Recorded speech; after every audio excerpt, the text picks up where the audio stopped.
সালামু আলাইকুম। ওয়ালাইকুম সালাম। হ্যাঁ, কি বাসক পাতা না? এটা বাসক পাতা। এই বাসক পাতা জি যেমন শ্বাসকষ্টের কাজ করে, জি যেমন আপনার নিউমোনিয়ার কাজ করে, তো ওটা হাঁপানি বলে। জি এবং কি আপনার কৃমিনাশক।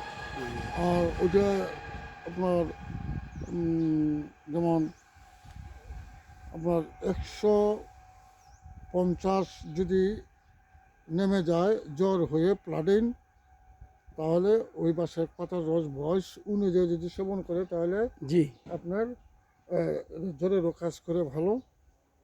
আর আপনারা ওই যে ফুল ধরছে, এই ফুলটাও কিন্তু ভালো কাজ করে। এই যে ফুলটা জি ধরছে, জি জি জি এই ফুলটাও কিন্তু ভালো কাজ করে। আহ, তাহলে গাছের কোনো বিকল্প নেই। জি তাহলে আমি বলি কি জানেন, জি গাছ লাগান, হুম, পরিবেশ বাঁচান। গাছ আমাদের প্রাকৃতিক বন্ধু। সেই গাছে যেমন আমাদেরকে ছায়া দিতেছে, জি জি সেই গাছে আমাদেরকে ফল দিতেছে, সেই গাছে আমাদের কিন্তু অক্সিজেন দিতেছে। জি আর সেই গাছে কিন্তু আমাদের ওষুধ তো কথাই নেই, জি দিতেছে। তাহলে সেই জন্য আমি এখানে বলি, অনেক ওষুধি গাছগাছালি পাওয়া যায়। জি জি জি গাছগাছালি ওষুধ দিয়ে তো সব হেকিমি ওষুধ তৈরি হইতেছে, জি, তাই না? জি। ধন্যবাদ। আসসালামু আলাইকুম রহমতুল্লাহ। ওয়ালাইকুম সালাম, রহমতুল্লাহি ওয়া বারাকাতুহু।